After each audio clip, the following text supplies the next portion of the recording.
Garde simplement l'esprit ouvert, m'avait soufflé le professeur Russell au téléphone, sa voix râpeuse traversant le combiné jaune et massif pendant que l'hydravion amorçait sa descente finale. On ne fait pas ce métier avec un esprit fermé. je sais, Avait continué la voix distordue du professeur. je sais. Il avait soudain pris un ton triste, distant ou ivre. Avant que je ne puisse lui demander ce qui n'allait pas, il avait raccroché, et le petit déjeuner minable que j'avais englouti plus tôt avait bien failli ressortir alors que l'avion exécutait ce qu'on ne pouvait décrire autrement qu'un atterrissage brutal. La mer en contrebas était particulièrement agitée, comme elle l'avait été toute l'après-midi. Même à travers les parois épaisses et métalliques du cargo qui m'avait transporté jusqu'aux confins de la croûte polaire, je pouvais sentir les vagues glacées frapper la structure oscillante. Lorsque j'étais monté dans l'hydravion depuis le pont du navire, j'avais eu l'étrange impression d'embarquer dans un jouet d'enfant. Rien qu'à voir la fragilité des ailes, une vision macabre de ma fin prématurée, noyée dans les vagues hachées et à moitié gelées, s'était imposée à moi. Mais je m'égare. Maintenant que nous avions atterri, une seule chose occupait mon esprit. Le blanc. Tu peux lire tous les livres, regarder tous les documentaires. Rien ne te prépare à l'ampleur du blanc la première fois que tu le vois, de près, en personne. Du blanc, aussi loin que portait le regard. Rien que du blanc, Au moins, tu vas enfin avoir ton Noël blanc. m'avait presque hurlé Julie, ma femme, alors que je lui faisais un signe d'adieu depuis le quai bruyant et humide d'Amérique du Sud. « Je t'aime !» avais-je crié en retour. Mais les larges portes du navire s'étaient refermées et je n'étais même pas certain qu'elle m'ait entendu. Mais c'était il y a 100 ans, à des millions de kilomètres d'ici. C'est du moins ce que je ressentais, alors que je fixais la toundra immobile, tout en blanc, à travers ce hublot en forme de bulle qu'ils osaient appeler une fenêtre. « C'est ici que tu descends, mon gars. » Me lança le pilote, qui n'avait pas dit un mot du voyage, avec un sourire tordu. Je m'extirpai de la cabine trop étroite, et mes pieds glissèrent presque en touchant le quai gelé et mouvant. Une large main, rugueuse comme du cuir, m'attrapa par l'épaule avant que je ne m'écrase complètement sur les fesses. « Bienvenue en Antarctique », grogna une voix étouffée et féminine, qui ne collait pas du tout à la main. Je levai les yeux vers la propriétaire de cette voix et de cette poigne. Une silhouette aux épaules larges, un capuchon, une écharpe incrustée de glace et 2 yeux noirs et perçants qui me fixaient. « Professeur Russell, Dit l'écharpe. enchanté de vous rencontrer enfin. En fait, le professeur n'a pas pu venir. Je m'appelle Garrison Cummins. Je suis l'un de ses collaborateurs. Oh, Répondit l'écharpe aussitôt, sans masquer sa déception. moi c'est Christine. Bienvenue. Christine se pencha dans la cabine de l'hydravion pour récupérer mes sacs. C'est à ce moment-là que je pris vraiment conscience de mon environnement. Pas seulement de cette blancheur omniprésente, presque aveuglante, mais de ce froid indescriptible, inhumain. Devant moi se dressait le poste avancé, la station de recherche 1231. Depuis le ciel, le bâtiment n'était qu'un point. De près, il ne paraissait pas beaucoup plus grand. Le professeur t'a dit dans quoi tu mettais les pieds, ici? Entendis-je Christine marmonner depuis l'intérieur de l'avion. Une anomalie, répondis-je. C'est à peu près tout ce qu'il a bien voulu dire. Christine rit. Son capuchon, son écharpe et ses yeux noirs réapparurent dans mon champ de vision. Une anomalie. Cracha presque Christine. Ouais, c'est une putain de bonne façon de le dire. La grande femme laissa tomber mes sacs dans la neige et s'avança vers le pilote, lui tendant une liasse de billets. Tu ferais mieux de retourner à ton navire. Dit-elle au sourire tordu qui nous observait depuis le cockpit. Tu ne veux pas traîner ici la nuit. Trop putain de froid, hein? Lança le pilote en riant. Un truc comme ça. Marmonna-t-elle tandis que les hélices se remettaient à tourner. Alors que l'hydravion s'éloignait, je pensais à demander plus d'explications à Christine. Mais avant que je ne puisse dire un mot, la grande femme au regard sombre se tourna vers moi. Tu crois à tout ça, pas vrai? Ce dont j'ai parlé avec le professeur? Tous ces trucs bizarres? Oui, répondis-je aussitôt. Je n'ai pas vraiment le choix, ajoutai-je avec un sourire. Elle ne me le rendit pas. On ferait. Commença-t-elle. les yeux vides. Je ne sais même pas pourquoi. On suit juste les ordres. On forait. Sa voix se mit à trembler, ses yeux fixant un point derrière moi, comme si elle voyait à travers moi. « Et vous avez trouvé quelque chose ?» devinai-je, essayant de la ramener sur le sujet. Tout au fond, elle s'arrêta, à mi-chemin entre un sourire et une grimace, ses émotions livrant une lutte presque physique sur son visage. « C'est justement ça, » reprit Christine d'une voix grave. « Le problème, c'est qu'il n'y avait pas de fond. » Elle fut interrompue. Un hurlement horrible, dément, fusa depuis l'entrée principale de la station, déchirant le silence hivernal. Un homme, les mêmes yeux noirs que Christine, mais moitié moins habillé, surgit en titubant et courut en hurlant vers l'hydravion déjà en vol, qui s'éloignait vers le cargo. Il criait, sanglotait à plein poumon, les bras tendus vers le ciel éclatant, suppliant l'avion de revenir. Christine lâcha au moins 3 jurons avant de s'approcher, leva le bras et l'envoya rouler dans la neige d'un coup de poing sec, presque désinvolte. Un silence pesant retomba, tandis que Christine se penchait sur l'homme au sol. Son visage et sa bouche étaient couverts de sang, un flot impossible. « Tu lui as cassé le nez !» m'écriai-je, avant de pouvoir me retenir. « Non !» répondit Christine, sans la moindre trace d'inquiétude dans la voix. Depuis la station 1231, 2 autres silhouettes apparurent, emmitouflées de la tête aux pieds. « Désolé, Christine. » lança timidement l'une d'elles depuis l'entrée. « Il s'est libéré des menottes. » Putain de bordel de merde. J'entendis Christine jurer en observant le corps presque inconscient devant elle. « Ramenez-le à l'intérieur. » Les 2 hommes sortirent pour traîner l'homme évanoui à l'intérieur. Je remarquai alors son poignet gauche. Une paire de menottes ensanglantées pendait mollement, inutile. Quant à son poignet droit, il était presque rongé jusqu'à l'os. Des marques de morsure. Les siennes. « J'imagine que je te dois quelques explications. » marmonna Christine. Un léger manteau de neige commença à tomber, alors que nous nous dirigions vers la base. Je m'arrêtai. Ou plutôt, je me figeai. Au-delà de la structure, je le jure, là, dans le blanc, j'ai vu quelque chose bouger dans la neige. Quelque chose a bougé, c'est certain. Et pourtant, étrangement, je n'ai pas ressenti la sensation d'être observé par une présence physique. C'était autre chose, une confusion mentale, vacillante, comme si quelque chose d'horrible, d'invisible, de furieux et de triste me fixait en retour depuis le néant de la toundra aplanie, et que j'étais incapable, ou peu disposé, à en saisir la réalité physique. Un vent creux souffla, et je ressentis un frisson dans la colonne vertébrale, un picotement que je n'avais pas connu depuis l'enfance, depuis ce jour où mes parents m'avaient emmené pour la première fois aux zoos de Philadelphie. Je me souvins du boa, lové dans son compartiment bien trop étroit. « T'en fais pas. » m'avait assuré le guide boutonneux alors que tout le sang quittait mon visage. « Il peut pas nous voir. Il y a juste un miroir de l'autre côté. » Mais non, je savais que ce n'était pas vrai. La manière dont ses yeux noirs, prédateurs, me fixaient à travers la mince vitre de sécurité, la façon dont mon esprit d'enfant s'était perdu dans une pensée terrifiante. Et si c'était l'heure du repas ? Et si cette vitre disparaissait soudainement, comme si elle n'avait jamais existé? Plus tard, je repenserai à ce souvenir avec une fascination étrange. Une fois que j'aurais compris l'horreur primitive à laquelle je faisais face ici, aux confins glacés du monde, comme si mon esprit avait su, comme s'il avait essayé de me prévenir à travers ce souvenir fugace. Cette mince vitre et tout ce qu'elle représentait, comme si elle n'avait jamais existé. « Christine !» criai-je, bien trop fort, bien trop lâche, en voyant les 4 silhouettes se faufiler vers la sécurité relative de la base. « Attends-moi !» La neige tombait désormais bien plus fort, le vent fouettant les gros flocons en une tourmente frénétique, alors que je détachais enfin mon regard du blanc, et de ce quelque chose qui rendait ma respiration difficile et mes gestes hésitants, je vis l'expression sur le visage de Christine.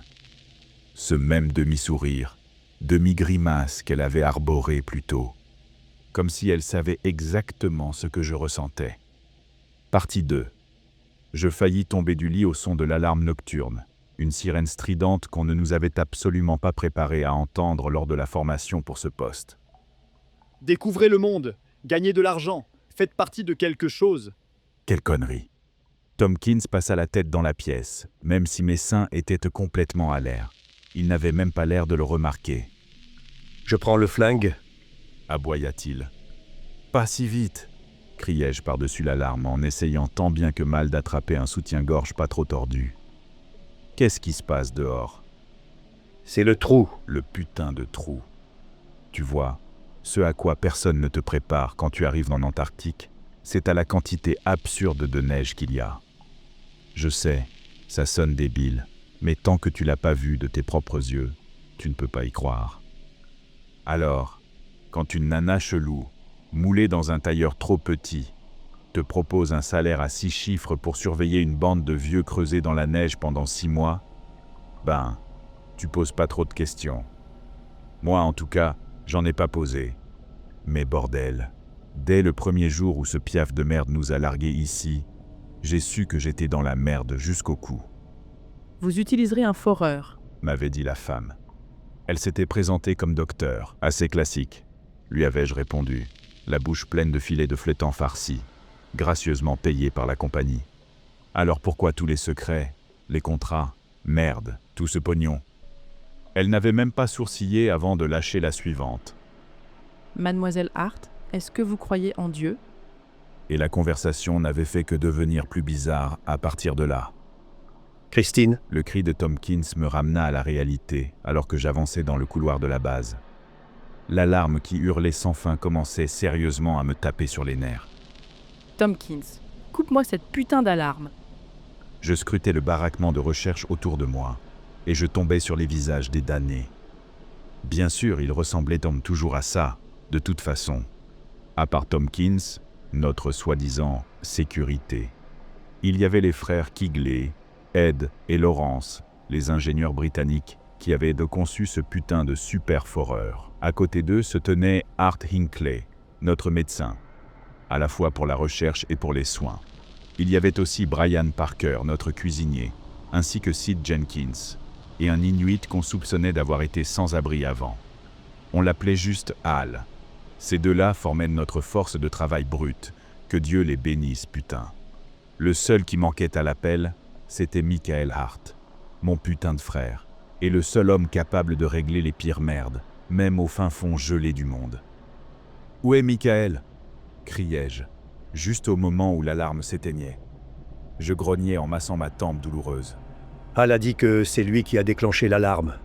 Hurla Tompkins comme si l'alarme était encore en marche. Il est reparti direct vers le trou après ça. Tompkins, le coupai-je. Respire un putain de coup. Hal, oui, madame. grogna Hal avec politesse, sa barbe poivre et celle de Père Noël frémissant. Tu as vu Michael déclencher l'alarme? Oui, madame. Répéta-t-il en pointant le fond du couloir, vers l'arrière de la base, vers le trou. Le trou confort depuis des semaines. Le trou qui descendait encore, encore, encore. Et qu'est-ce qu'on cherche exactement? Avais-je demandé à la gentille docteure, après qu'elle m'eût expliqué le processus de forage pendant notre orientation. Ce que vous trouverez. Avait-elle répondu avec un sourire. Alors, on a foré. On a foré avec le plus gros putain de foreur que j'ai jamais vu. Apparemment, les frères Quigley avaient attiré l'attention de la compagnie après avoir développé un foreur télécommandé capable d'atteindre le fond du Pacifique tout en étant assez léger pour être transporté. Plus tard, Ed m'avait confié que la compagnie n'avait posé qu'une seule question avant de signer le chèque. Et si vous le faisiez encore plus gros? On doit tous sortir là-bas? Demanda Brian d'un ton traînant pendant que je chopais le manteau thermique le plus proche sur le porte-manteau. Seulement si je vous le dis, grognai-je en retour. Un coup d'œil rapide à l'horloge murale. Presque 4 heures du matin. Merde, marmonnai-je, regrettant déjà mon lit. Hal, Sid, Dr. Hinckley, vous venez avec moi. Je prends ma trousse.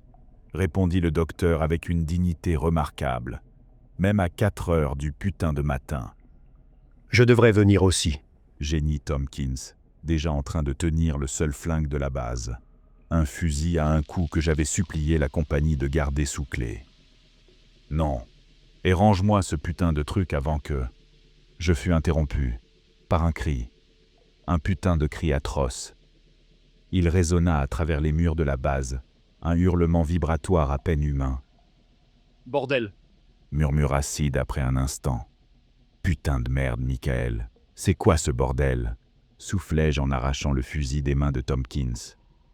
Un chœur de « On vient aussi !» retentit alors que pratiquement toute l'équipe se mettait à gueuler en chœur. Le trou en lui-même avait été creusé juste derrière la structure principale de la base. Conformément aux ordres, le foreur des Quigley était directement installé sur le toit renforcé, fixé à une grue qui lui permettait de descendre jusqu'à 600 mètres de profondeur, même s'il n'en avait pas vraiment besoin.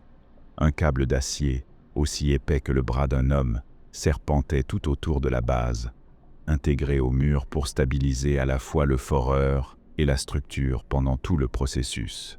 Je n'ai pas demandé, mais Laurence m'a dit qu'il pouvait s'étendre sur des kilomètres, et que c'était le système principal de traction qui permettait au foreur de descendre jusqu'à ce qu'il trouve quelque chose. Évidemment, c'était bien ça le problème. Il n'y avait jamais rien au bout. Je sentis le froid me transpercer, avant même d'avoir contourné l'angle qui menait à l'entrée arrière. Quand on arriva au niveau de l'arrière, déjà grand ouvert, je fis signe à l'équipe de me laisser un peu d'espace.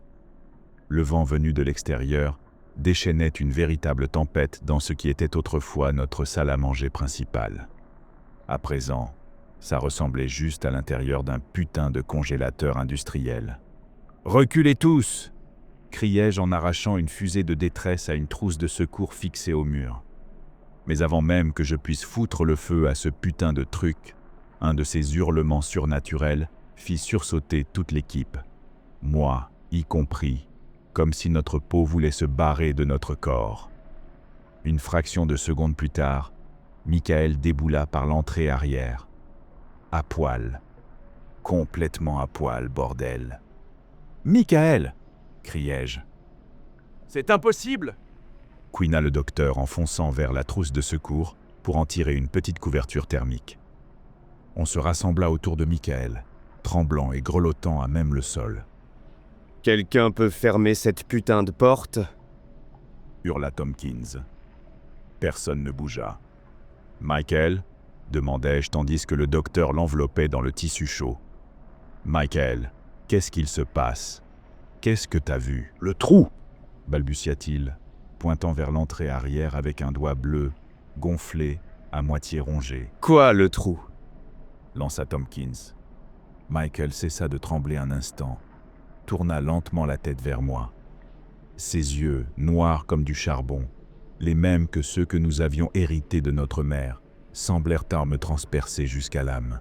« Papa dit, laisse la porte ouverte cette nuit. » murmura Michael entre ses lèvres gercées.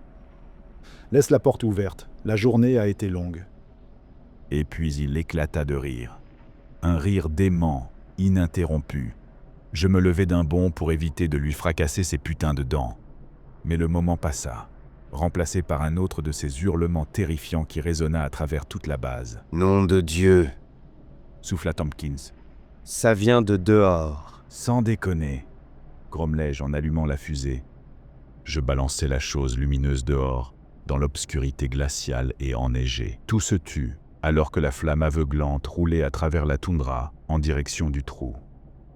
Les ténèbres dansaient autour de l'éclat orange et rouge, avec une précision creuse, presque cérémoniale. Rien. La fusée roula jusqu'au bord du trou, s'arrêta paresseusement, juste à la lèvre, juste assez près pour illuminer le visage de mon salaud de père, mort depuis des années, accroché au bord du trou avec une aisance déconcertante. On haleta, il sourit. Il fit un petit signe de la main. Et puis, comme ça, il lâcha prise. Il disparut dans l'obscurité sans fond. Je m'évanouis juste au moment où Hal fermait l'entrée arrière de force. « Tu me crois ?» demandai-je. Garrison s'arrêta un instant, mais ne leva pas les yeux de son carnet. Le professeur me croyait. repris-je, quand je lui ai parlé au téléphone. Eh bien, Finit par dire Garrison. s'il ne te croyait pas, il ne m'aurait pas envoyé. Je souris. Un peu. Il retourna à son écriture. Qu'est-ce que la compagnie a pensé du fait que je t'ai fait venir ici?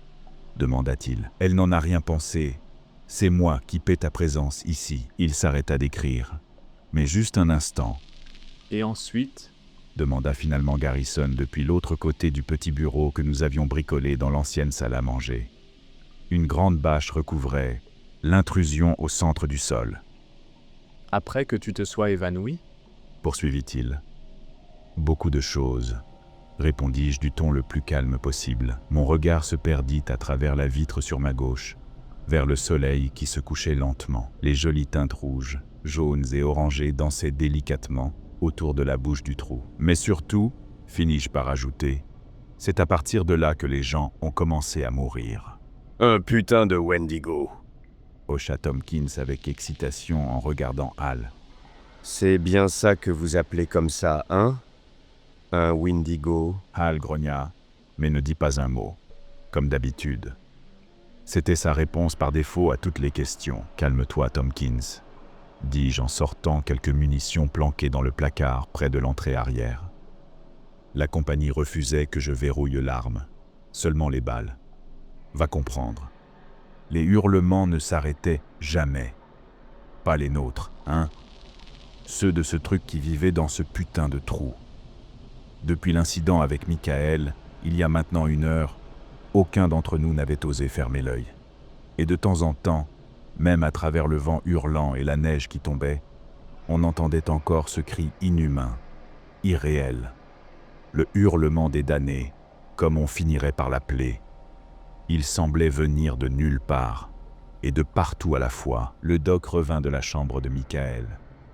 Une fois qu'on l'avait habillé, je l'avais fait attacher à son lit, juste par précaution.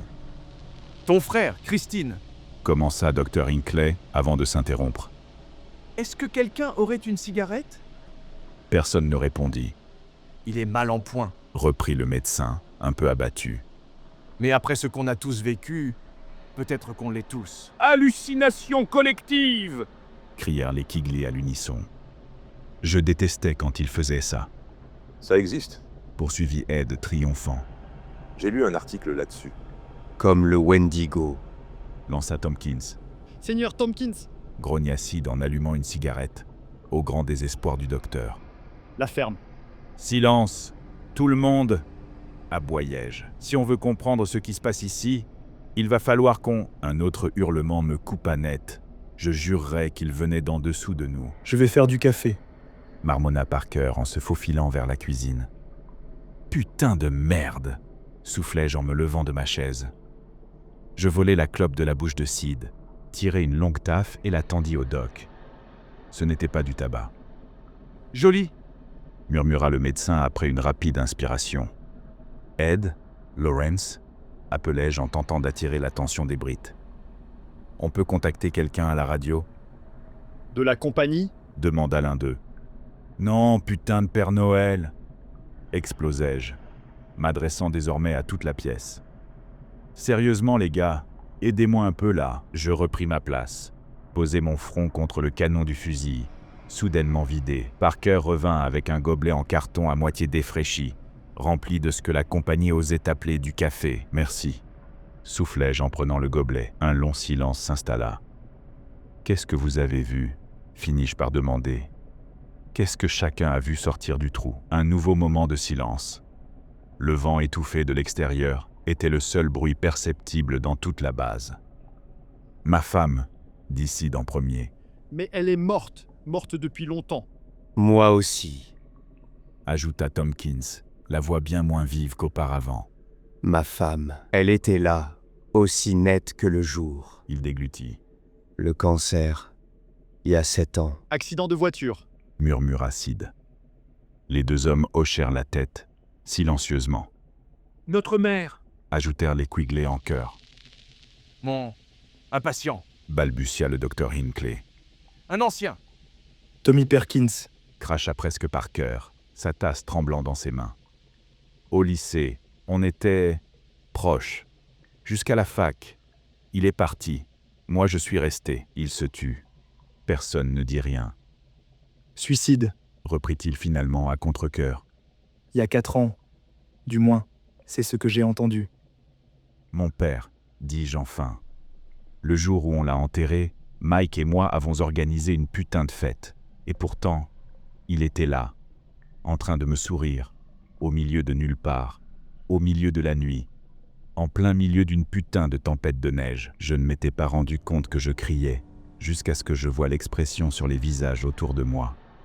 Je pris une grande inspiration et tentai de me caler contre le mur glacé derrière moi. C'est de la folie, dis-je, plus pour moi-même que pour les autres, essayant de calmer mes nerfs. Complètement putain de folle, Ijirak. grogna Hal. On se tourna tous vers lui d'un coup, surpris d'entendre autre chose que « oui » ou « non » sortir de sa bouche. Pas Wendigo. Reprit Hal. Ijirak, le visage, il. Le vieil Inuit fit un geste circulaire devant son propre visage, puis grogna.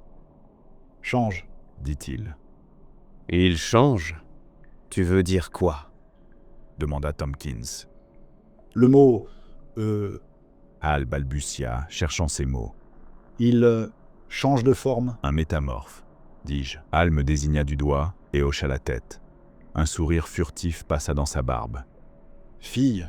Dit-il, et le sourire disparut aussitôt alors qu'une rougeur intense, presque surnaturelle, envahissait ses yeux sombres. Petite. Ajouta-t-il d'une voix étranglée, joignant ses mains pour former une sphère pas plus grosse qu'un ballon de foot. Trop petite. On acquiesça tous, en silence. Jusqu'à ce que... Et là, sans aucun avertissement, le sol devant nous se mit à se déformer. Le béton se fissura, et un bruit de creusement comme je n'en avais jamais entendu envahit toute la pièce. Pas un bruit de machine, un bruit de mains et de griffes. Encore plus proche cette fois, beaucoup trop proche, comme on allait bientôt le découvrir. Quelque chose de très gros, de très étrange, et de très en colère était en train de remonter à travers le sol. Que ça nous plaise ou non. Partie 4. Je me souviens avoir vu ce nom dans le titre d'un journal local.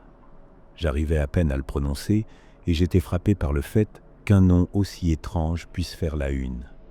Et puis j'ai vu la photo. Oumuamua, l'éclaireur, c'est comme ça qu'on va l'appeler cette fois. Approprié, cette forme longue et effilée que les soi-disant experts décrivent comme en forme de cigare. Rien que cette expression évoque des pecnos du Sud tombant nez à nez avec des envahisseurs de l'espace après avoir raté une sortie. Personnellement, je trouve que ça ressemble à une crotte de chat. Mais bon, c'est juste mon avis professionnel. La première fois que j'ai vu un de ces cigares, j'étais enfant. Il a traversé le ciel nocturne au-dessus de la ferme déglinguée de mon père.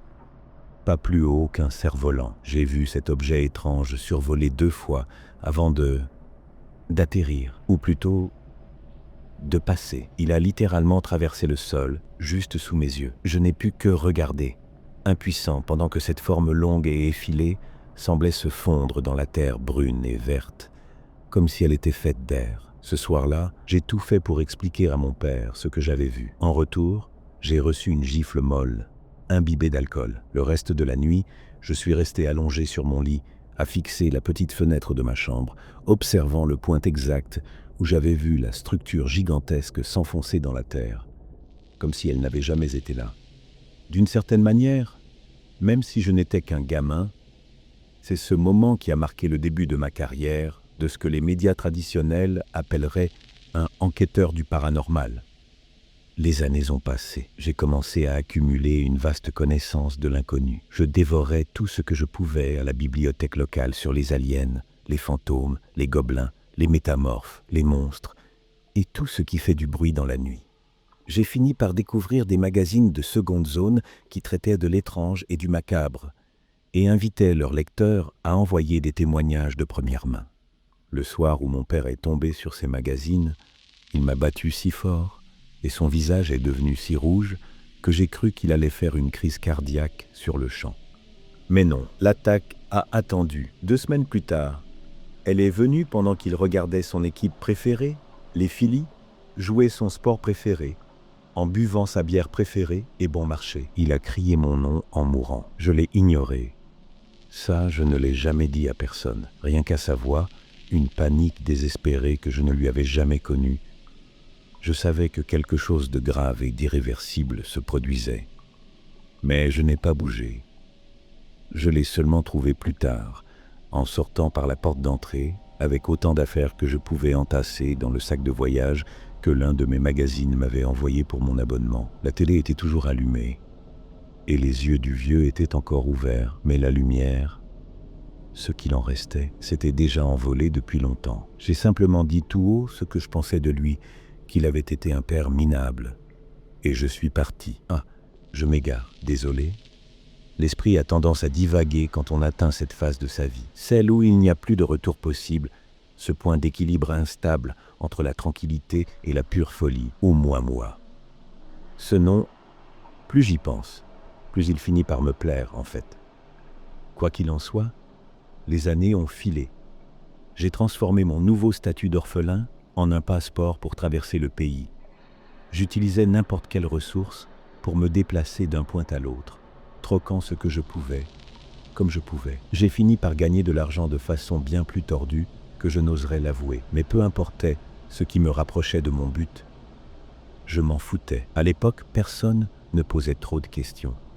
Et un ado solitaire qui traînait sur une aire d'autoroute, ça ne regardait personne. Et puis, entre nous, la plupart de mes clients étaient bien loin de ce qu'on qualifierait de queer. En y repensant aujourd'hui, vu mon état actuel, je suppose que je peux admettre que beaucoup d'alliances volées ont payé mes années d'université. Il semblait y avoir une règle tacite.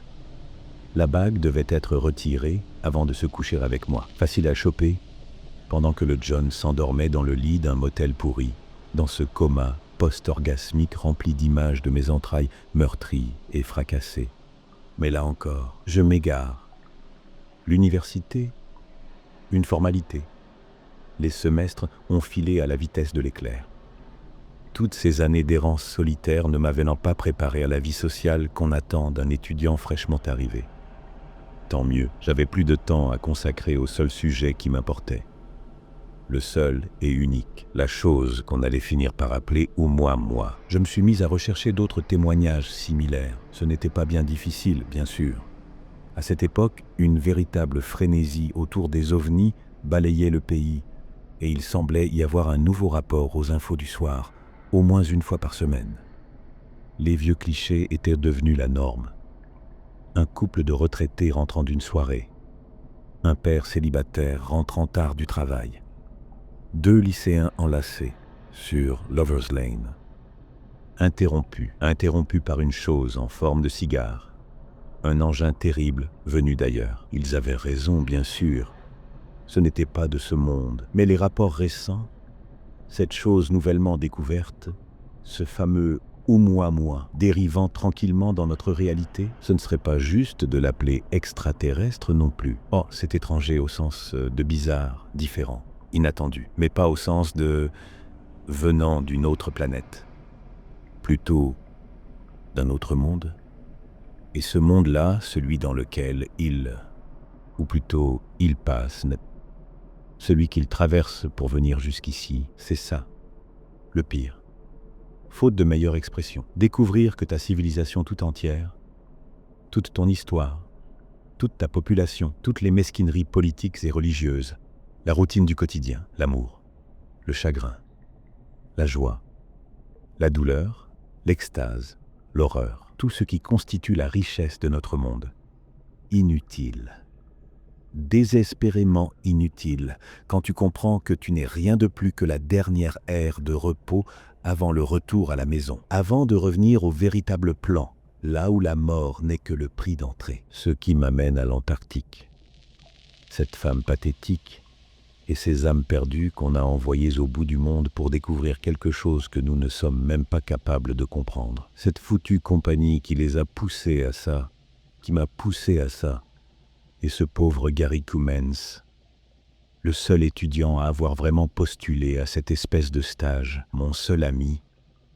Il pourrait me forer depuis le pôle Sud jusqu'au plancher du salon du Père Noël. Il ne trouverait rien. Et pourtant, cette compagnie, ce projet à la con, ils n'abandonnaient pas. Ils avaient enregistré les anomalies électromagnétiques. Ils avaient même des témoins, des dizaines. L'équipage d'un pétrolier qui s'était approché un peu trop près du rivage avait vu la putain de chose, là, en plein jour sur la neige. Ils l'avaient vu traverser vers l'autre côté. Il n'abandonnait pas. Alors, l'une de ces choses a décidé de se manifester de son plein gré. Et putain d'Oumuamua, ou peu importe comment il se nomme, est sorti de sa cachette. Si les premières apparitions étaient un bus Greyhound avec billet express vers le plan, alors cette monstruosité qui tourne actuellement autour de notre pauvre planète bleue condamnée, c'est peut-être le putain de Titanic, prêt à franchir le prix ultime, récolter la récompense ultime. La fin, c'est ce qui vient. Et à mes semblables, mes frères et sœurs terrestres, je suis désolé pour le rôle que j'ai joué dans l'orchestration d'une catastrophe mondiale contre laquelle même nos livres sacrés n'ont rien pu nous préparer. Je suis désolé, 1000 fois désolé, que Oumuamua me pardonne. Le texte ci-dessus a été retrouvé, visiblement rédigé à la hâte, sur un ordinateur portable resté allumé dans le domicile du professeur Anton Russell. Le corps du professeur a été découvert sur le sol de sa chambre. Il tenait un pistolet à la main, mais celui-ci n'avait pas été utilisé. L'autopsie officielle a révélé qu'il était mort d'un anévrisme foudroyant. Le professeur Russell ne laissait derrière lui ni épouse ni enfant.